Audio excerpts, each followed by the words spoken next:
সে থাকবে আজকে কাশিমপুর কারাগারে, আর সেই ফ্যাসিস্ট রাষ্ট্রপতিকে বিএনপি সরকার সমর্থন করছে। তারা যদি জুলাই বাস্তবায়ন না করে আর 5-6 বছর পর তো ভাই আমাদেরকে ধরে ধরে জেলে ভরবে।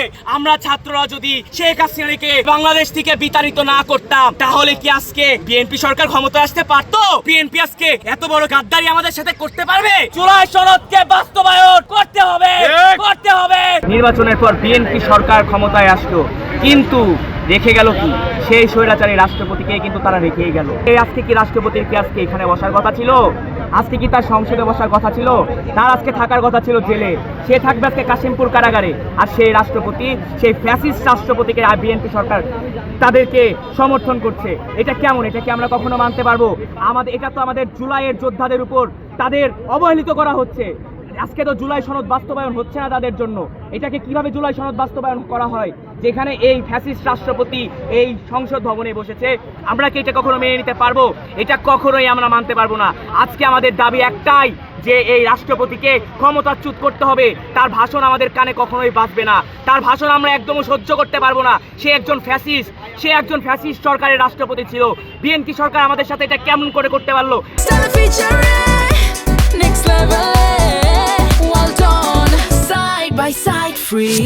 এই রাষ্ট্রপতি ক্ষমতা থাকা অবস্থাতেই বাংলাদেশে ফ্যাসিস্ট আওয়ামী লীগ সরকার জুলাই আন্দোলনকারী ছাত্র জনতার উপর গুলিবর্ষণ করেছিল, বোম নিক্ষেপ করেছিল, টিয়ার সেল নিক্ষেপ করেছিল। আমরা সেই রোদের মধ্যে টিয়ার সেলের গ্যাস আর ধুলো, ইট পাটকেল রড নিয়ে সেই পুলিশদের সাথে আমরা যুদ্ধ করেছিলাম। আমাদের রক্ত ঘাম সব কি আমরা এত সহজে ভুলে যাব? কখনোই না। আর সেই ফ্যাসিস্ট রাষ্ট্রপতি আজকে এই সংসদে ভাষণ দিবে, এটা কিভাবে সম্ভব ভাই? আমার মাথায় ঢুকতেছে না, এটা কিভাবে সম্ভব? আপনারা বলুন, এটা কি কখনো মানা যায়? আমরা বাংলাদেশের একজন স্বাধীন নাগরিক হয়ে আমরা জুলাই আন্দোলন করলাম, জুলাই যোদ্ধা হিসেবে নিজেদের পরিচয় করলাম। আজকে জুলাই সনদ বাস্তবায়নের উপর বড় প্রশ্ন হয়ে দাঁড়াচ্ছে। কেন রে ভাই? হ্যাঁ ভোট দিলাম গণভোটে, সবাই আমরা হ্যাঁ ভোট দিয়ে আমরা বাংলাদেশের হ্যাঁ ভোটটাকে জয় করলাম। তাহলে আজকে হ্যাঁ ভোটটাকে নিয়ে কেন প্রশ্ন করা হচ্ছে? হ্যাঁ, আজকে আমাদের আশঙ্কায় থাকতে হয় হ্যাঁ ভোট বাস্তবায়ন হবে কি হবে না।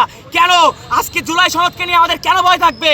আমরা যদি ছাত্ররা যদি রাজপথে না নামতাম, আমরা ছাত্ররা যদি সেই দিন ফ্যাসিস্ট সরকার শেখ হাসিনাকে যদি বাংলাদেশ থেকে বিতাড়িত না করতাম, তাহলে কি আজকে বিএনপি সরকার ক্ষমতায় আসতে পারতো? আগামী 20 বছরেও বিএনপি সরকার ক্ষমতা আসতো না, পারতো না ভাই, লিখে দিতে পারি।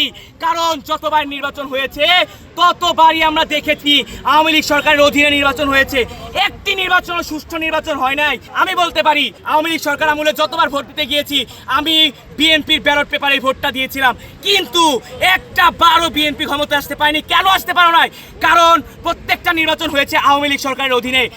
আজকে বিএনপি সরকার ক্ষমতা আসলো এই ছাত্র জনতার আন্দোলনের মাধ্যমেই। আর বিএনপি আজকে এত বড় কি গাদ্দারি আমাদের সাথে করতে পারবে?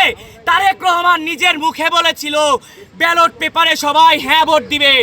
আজকে তাহলে কিসের ভাই, কিসের হ্যাঁ ভোটে প্রশ্ন দাঁড়াচ্ছে? কেন হ্যাঁ ভোটের দাঁড়াচ্ছে? এটা কখনোই আমরা মানবো না, মানবো না, মানবো না। জুলাই সনদকে বাস্তবায়ন করতেই হবে। আর চুপ্পু, এই চুপ্পুকে পদত্যাগের দাবি জানাচ্ছি, উনাকে অপসারণ করতেই হবে।